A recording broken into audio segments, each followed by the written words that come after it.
الحمد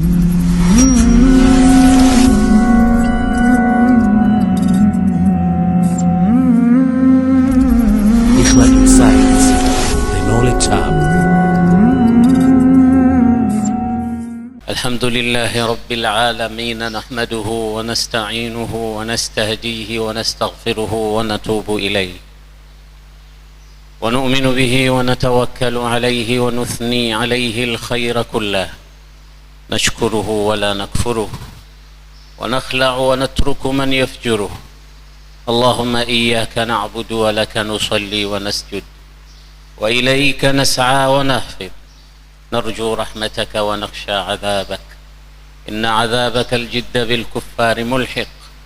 وأشهد أن لا إله إلا الله وحده لا شريك له ولا وزير له، لا معين له ولا مثيل له، لا شبيه له ولا ند له، ليس كمثله شيء وهو السميع البصير، الأول بلا بداية والآخر بلا نهاية، لا إله إلا الله وحده لا شريك له، له الملك وله الحمد وهو على كل شيء قدير. وأشهد أن سيدنا ونبينا وحبيبنا وإمامنا وقدوتنا محمد رسول الله، أشهد بأنه بلغ الرسالة وأدى الأمانة ونصح الأمة ومحى الظلمة وكشف الله به الغمة، وجاهد في الله حق جهاده حتى أتاه اليقين. جزى الله نبينا محمدا خير ما جزى به نبيا عن أمته ورسولا عن قومه. اللهم صل وسلم وزد وبارك على هذا النبي الكريم وعلى آله وصحابته ذوي الشرف العظيم. أما بعد، فيا أيها الناس، أوصيكم ونفسي بتقوى الله تعالى وطاعته فقد فاز المتقون. Ee ndugu Islam, nakuhusieni pamoja na kuihusia nafsi yangu kumcha Allah jalla jalaluhu na kufuata mwendo na sunna za Bwana Mtume Muhammad. Tuko katika mwezi mtukufu wa Rajab, mwezi ambao ulama wameusifu na kuupa jina la shahru gharas, yani mwezi wa makulima na kupanda, mwezi wa mapando, mwezi wa kupanda mbegu. Mwezi uliofuata au utakaofuata ambao ni mwezi wa Shaaban wakawita shahru siqaya au shahru saqiya, mwezi wa kunyushiliza maji, kunyunyiza maji na kumwagilia kile ulichokipanda katika mwezi wa Rajab. Na mwezi utakaofuata baada ya Shaaban ni mwezi wa Ramadhan, wakawita shahru hasad, yani mwezi wa mavuno. Sasa ikiwa hukumwagilia maji katika mwezi wa Shaaban, hakuna utakachokivuna kwa ufanisi, lakini kama hukupanda katika mwezi wa Rajab, hakuna utakachomwagilia maji wala kuvuna katika mwezi wa Ramadhan. Kwa hekima zao, na wenye hekima ndio wenye kuona mbali, waliosifiwa na Mola wao, yu'til hikmata man yasha wa man yu'tal hikmata faqad utiya khairan kathira. Anampa hekima anayemtaka, anampa busara anayemtaka, na mwenye kupewa hekima amepewa khairi nyingi. Hao ndo wanatuambia kwamba huu mwezi tujitahidi kupanda. Na haya ni maneno ambayo tunaambiwa sisi ambao tulikwisha kuelezwa juu ya umuhimu wa huko tunakoelekea. Wengi wetu hapa msikitini tunakokwenda ni karibu kuliko tulikotoka. Tumebakisha wakati mdogo wa kuiacha dunia. Kwa hiyo zile himma na nguvu zetu za kuwekeza zinatakiwa ziwe maradufu kuliko tulivyokuwa mwanzo. Kwa ajili hii basi, ikija miezi mitukufu kama hii ambayo ndani yake kunakuwa na malipo maradufu, tunapaswa kujitahidi kuitumia vyema, siku kwa siku, wakati kwa wakati, saa kwa saa, dakika kwa dakika, muda kwa muda. Allah alipoumba dunia kajalia katika siku alizoumba kaumba miezi, na katika miezi 12 akajalia miezi minne ni mitukufu kuliko miezi mingine yoyote. Moja katika hiyo miezi mitukufu ni huu mwezi wa Rajab, ambao utatanguliwa au utafuatiwa na mwezi wa Shaaban, hatima ya Ramadhan. Kana kwamba anakuambia kwamba ule mwezi wa Ramadhani ulivyokuwa muhimu, maandalizi yake yanaanza mbali mno. Kama vile ambavyo unaambiwa kitu chochote kigumu muhimu huwezi ukaingia tu moja kwa moja alafu ukakifanya, kama vile tunavyofanya katika mwezi wa Ramadhani. Huwa tunaisubiri tu, ikiingia tunajitupa ndani yake, tunaitumia au kutumikia. Lakini utakuta wengi miongoni mwetu umuhimu wake na kwa zile siku 10 za mwanzo au wiki ya kwanza, alafu tumeshachoka, tunaziacha siku 28 na 5 na 6, 22 zote bila ya ibada, kwa sababu hakukuwa na maandalizi mazuri.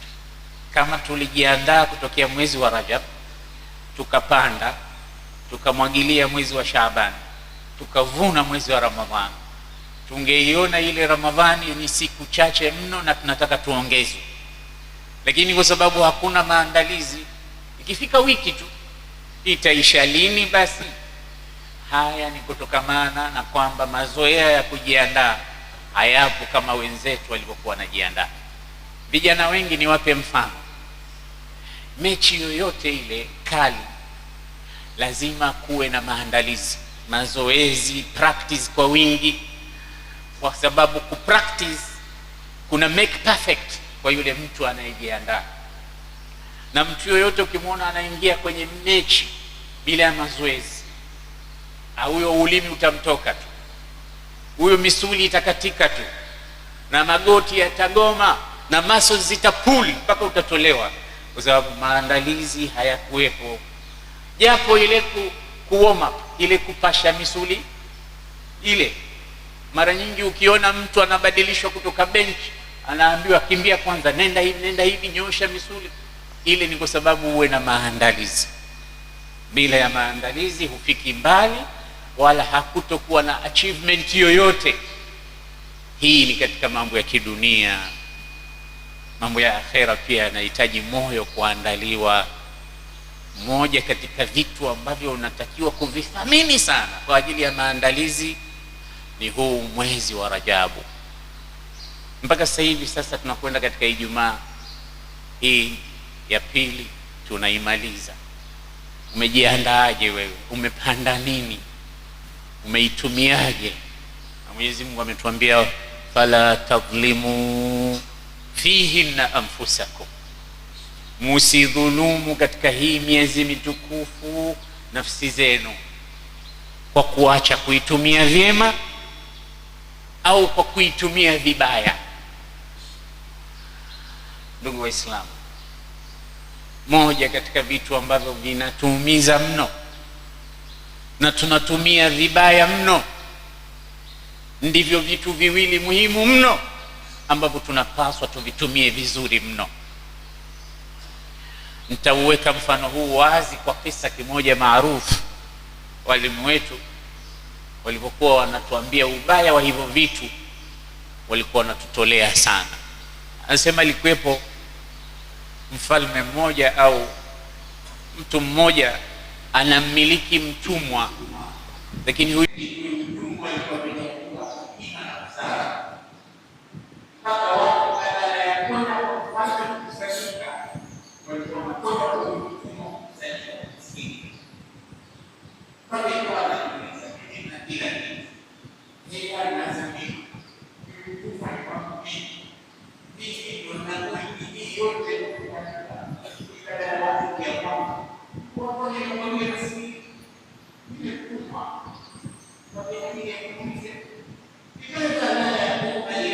wa inma yatuna ilaik, mbona hawaji kwangu wanakuja kwako? Mbona hawanisikilizi mimi wanakusikiliza wewe? Sasa jawabu, huyo mtumwa alikuwa amepewa hekima, akisema maneno kaannahu yanthuru ad-durar. Kuna watu akisema utafikiria kama anatema dhahabu, anatema madini. Yale maneno yake utadhani sio maneno, ni madini. Sasa yule pamoja na ufalme wake hana hekima, hana maneno mazuri ya kuwavuta watu na kuwafanya watu wamkimbilie, labda kumkimbia. Falimadha la yatuna ilayya kama yatuna ilaik. Akamwambia neno moja muhimu sana, akamwambia liannaka inshaghalta bima la ya'nik wa tarakta ma la ya'nik fafarra minka an-nas. Unajua kwa nini hawakujii wewe? Kwa sababu umejishughulisha na yasiyokuhusu na umeyaacha yanayokuhusu. Umejishughulisha sana na vitu visivyo, na kujishughulisha na vitu visivyokuhusu ni njia katika njia za kupotea step. Ndio maana katika hadithi ya mtume sallallahu alaihi wasallam anasema, min husni islami almar'i tarkuhu ma la ya'ni. Katika uislamu bora atakaokuwa nao mtu ni kuacha kushughulika na yasiyomhusu. Sasa wewe shaghalta bima la ya'nik wa tarakta ma la ya'ni, na bora ungekuwa unashughulika na yasiyokuhusu, lakini na yanayokuhusu pia unashughulika nayo. Lakini wewe umeshughulika na yasiyokuhusu na yanayokuhusu umeacha. Wa inma ana inshaghaltu bima ya'nini wa taraktu ma la ya'nini. Mimi nimeshughulishwa sana na yangu na nimeacha yasiyonihusu. Ndio maana watu wanakuja kwangu kusikiliza yale yanayowahusu wayafanyie kazi. Mimi sijakimbiwa, mimi nakimbiliwa.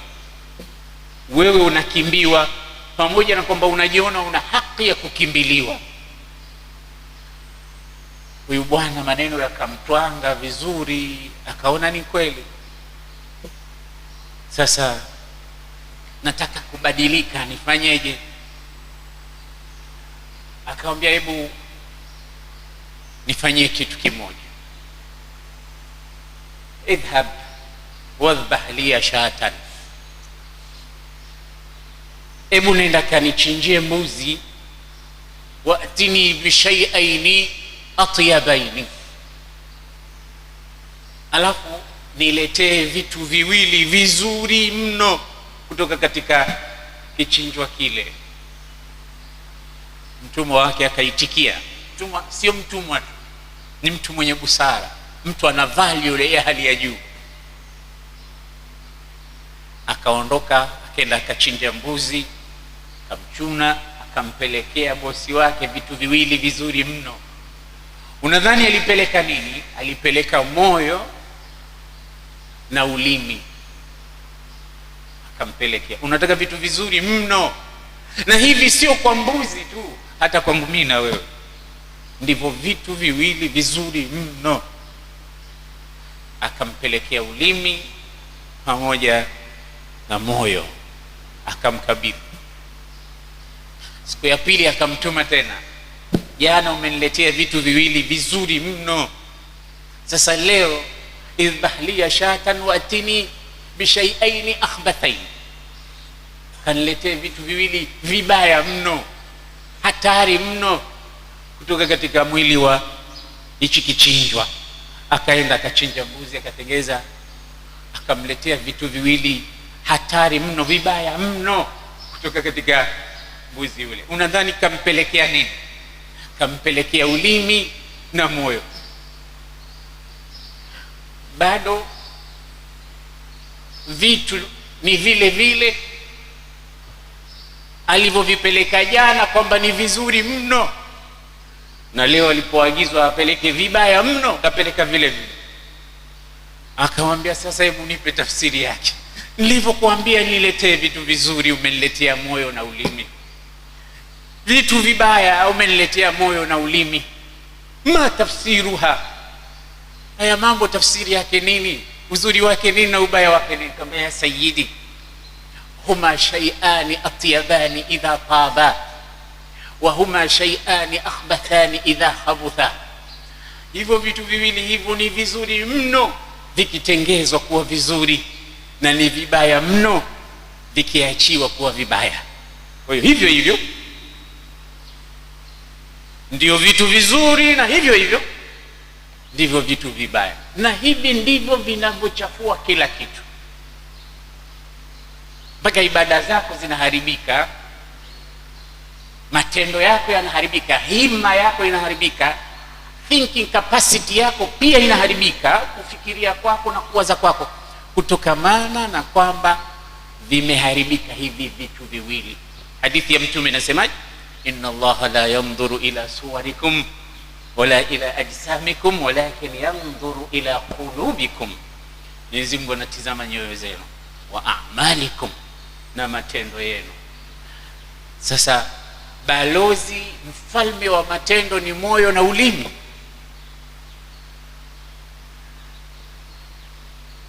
Wakaayan min samitin laka mu'jib wa ziyaduhu wa nuqsuhu wa ziyadatuhu fi takallumi. Kuna mshairi mmoja akiitwa Zuhair ibn Abi Sulma. Vijana wanaosoma adab wanamjua, ni katika wale magwiji wa muallaqat. Maneno yao yalikuwa maneno ya mshairi, siku zote nawaambia, ni katika mmoja miongoni mwa maneno ya busara mno. Anasema wakaim min samitin laka mu'jibi, ni wangapi walionyamaza uliopendezwa nao.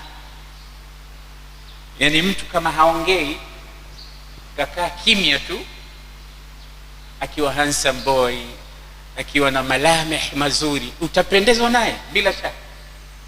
Awe mwanamke awe mwanamme, amenyamaza, ule kunyamaa kwake kunaweza kukakutisha wewe au kukakupa haiba fulani. Ndio nasema wakaim min samitin laka mu'jib, ni wangapi walionyamaza uliopendezwa nao. Lakini anasema wa ziyadatuhu au naqsuhu fi takallumi. Sasa kule kupendezwa naye kwake utazidi au kutadondoka akianza kuongea. Huwezi ukamjua mtu vizuri mpaka aseme kitu, mpaka aongee, mpaka azungumze. Ile true color yake utaijua kwa kuongea kwake. Ndio maana wa Misri wanasema takallam hatta a'rifak, hebu ongea ili nikujue. Ukishaongea mimi nakujua, kwa sababu al-lisanu magharifu al-qalb. Huu ulimi kisima chake ni moyo, huko ndani kuna vitu vinatoka moja kwa moja, ndio vinapitia katika ulimi. Katika huu beti aliyosema ziyadatuhu au naqsuhu fi takallumi, alimaliza kwa kusema lisanul fata nisfun wa nisfun fuaduhu falam yabqa illa suratul lahmi waddam. Lisanul fata nisfun, mwanadamu kuna vipande viwili vinavyomuonyesha kwamba yeye ni mtu. Vikikosekana hivyo, huyo sio mtu. Viwili tu ndio sema lisanul fata, ulimi wake kijana, nisfun, nusu yake ya mwanzo, wa nisfun fuaduhu, na nusu yake ya pili ni ulimi, ni moyo wake. Kisha anamaliza conclusion, anasema falam yabqa, baada ya ulimi na moyo hakuna kilichobaki illa suratul lahmi waddam, isipokuwa hii sura, nyama na damu. Hivi vyote ni takataka tu, lakini suratuhu alhaqiqiyya lisanul fata nisfun wa nisfun fuad. Sasa vijana wengi katika maisha unawasoma kwa hivi vitu. Mimi kulikuwa kuna watu nimewaheshimu mno katika maisha yangu, wenzangu katika labda uwanja wetu wa da'wa, lakini walivyoanza kusema vitu nimewadharau mno na nimekata mawasiliano nao, kwa sababu ya vile vinavyotoka katika midomo yao. Kumbe ulimheshimu mtu ambaye sio wa kuheshimiwa. Kumbe umempa mtu thamani ambaye hakuwa na thamani ile. Takallam hatta a'rifak, sema kitu ili nikujue. Ukishasema unanipa kazi ndogo ya kuweza kujua we ni nani. Kwa ajili hiyo chunga sana hivi vitu viwili, vitakufichua, vitakufanya watu wakutambue, wakujue. Unaweza ukawa mtu mzima, watu wote mtaani wanakurespect kwa hali yako na nywele zako nyeupe na kupitisha, wanasema amekula chumvi sana mzee, lakini ukifika unaongea vitu ambavyo havina maana, unajidondosha, unajiharibia wewe mtu mzima. Kuwa na step, na uwe selective, useme maneno yanayoandamana na umri wako, au uzungumze vitu ambavyo vinaendana na hali yako. Huu ulimi unawakashifu wengi na kuwaonyesha ni watu aina gani, sivyo ulivyomfikiria. Kwa ajili hiyo basi Mtume sallallahu alayhi wasallam alisema katika hadithi ya Abu Huraira sahih, man kana yu'minu billahi wal yawmil akhir, kama mtu anamwamini Mwenyezi Mungu na siku ya mwisho, falyakul khairan au liyasmut, basi akisema aseme neno la khairi zuri, au kama hana badala yake anyamaze, kwa sababu ukinyamaza watu wanakupa heshima fulani. Ndio maana wanasema waka'ayyin min samitin laka mu'jib, viumbe wangapi walionyamaza umependezwa nao. Katika adabu kubwa kuliko zote, kama hukuwa na la kuwafanya watu wakapendezwa nalo, ni kukaa kimya. Ma nadimtu ala sukuti ya marra, anasema mshairi, sikuwahi kujuta mimi kwa kunyamaza kimya. Walaqad nadimtu ala alkalami mirara, lakini nimejuta mara chungu zima kwa kusema sema. Mwenyezi Mungu inshallah ajalie hivi vitu viwili vituonyeshe, kwa sababu ndo dalili. Mmoja anasema qalbul mu'min daliluhu, moyo wa muumini ndio tochi yake. Ule moyo ndio unakupeleka pita hapa, kutana na hawa, kaungane na wale, lala hapa, rudi nyuma, chukua hiki, wacha hiki. Qalbul mu'min daliluhu, unaongozwa na moyo. Ndio maana Mwenyezi Mungu sema anautizama moyo, kila kitu kinazungumzia moyo. Ulaika kataba fi qulubihimul iman wa qalbuhu mutma'innun bil iman. Unatajwa moyo, ukitulia moyo ndio umetulia wewe. Mwenyezi Mungu inshallah tujalie tutumie vizuri mwezi wa Rajab, ili twende tukapate kupanda kunyunyiza maji katika mwezi wa Shaaban na hatimaye kuvuna. Kwa maana huu ndio ulikuwa mwezi wa kujiandaa na mwezi mtukufu wa Rajab. Bali wengine wameenda mbali zaidi, wanasema tulikuwa kunna nasta'iddu ala istiqbali Ramadan kabla 6 shuhur, tulikuwa tunajiandaa kuipokea Ramadhani kwa miezi 6 kabla. Kisha ikimaliza Ramadhani, sasa kama tunaisindikiza, wanuwaddi'uhu fi 6 ashhuri, miezi 6 mingine wanaiaga na kuisindikiza Ramadhani. Yani miezi 6 wanajiandaa kuipokea, miezi 6 yani mwaka mzima wao wako katika kusubiri mwezi wa Ramadhani. Huu mwezi ni wa aina yake, ni tunu ambayo wanapewa watu bora. Sisi tumepewa na Mola wetu ummati Muhammad, ambao ni khairu umma. Watukufu wa Islam, vijana wetu, tutengezeni sana nyoyo zetu, tusafishe nyoyo zetu. Tukishasafisha nyoyo, maana yake ni kusafisha future yako, mustakbali wako, maisha yako ya dini na dunia na akhira. Tusafishe ndimi zetu, kwa sababu vyombo viwili hivi ndivyo vyombo vizuri sana vikiwa vizuri, na ndivyo vyombo vibaya mno vikiwa vibaya. Wallahu tabaraka wa taala yaqul wa biqawlihi yahtadi almuhtadun idha quri'a alquran fastami'u lahu wa ansitu la'allakum turhamun. Qala azza min qailin alim فإذا قرأت القرآن فاستعذ بالله من الشيطان الرجيم. أعوذ بالله من الشيطان الرجيم. يا أيها الذين آمنوا اتقوا الله وقولوا قولا سديدا يصلح لكم أعمالكم ويغفر لكم ذنوبكم ومن يطع الله ورسوله فقد فاز فوزا عظيما. اللهم اجعلنا من الفائزين فوزا عظيما. بارك الله لي ولكم بالقرآن العظيم ونفعني وإياكم بما فيه من الآيات والذكر الحكيم. أقول ما تسمعون أستغفر الله لي ولكم فاستغفروه.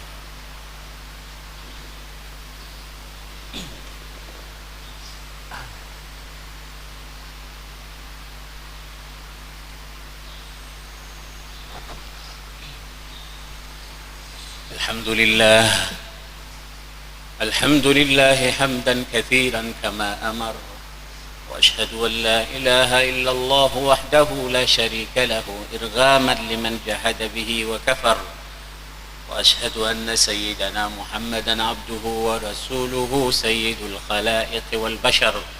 عباد الله، اتقوا الله تعالى من سماع اللغو وفضول الخبر، وانتهوا عما نهاكم عنه وزجر، واعلموا أن الله أمركم بأمر بدأ فيه بنفسه وثنى بملائكته المسبحة بقدسه، وثلث بكم أيها المؤمنون من برية جنه وإنسه، فقال تعالى مخبرا وآمرا: إن الله وملائكته يصلون على النبي يا أيها الذين آمنوا صلوا عليه وسلموا تسليما.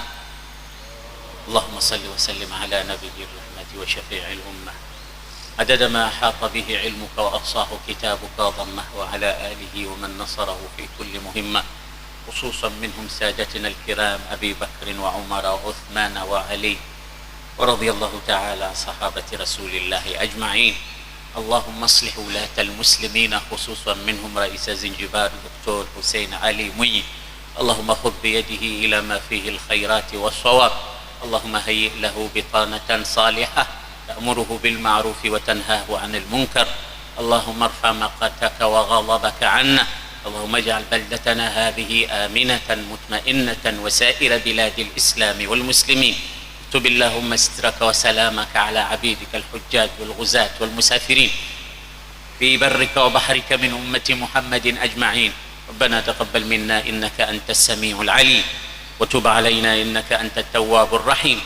ربنا آتنا في الدنيا حسنة وفي الآخرة حسنة وقنا عذاب النار، واغفر للمؤمنين والمؤمنات والمسلمين والمسلمات الأحياء منهم والأموات برحمتك يا أرحم الراحمين. عباد الله، إن الله يأمر بالعدل والإحسان وإيتاء ذي القربى وينهى عن الفحشاء والمنكر والبغي يعظكم لعلكم تذكرون.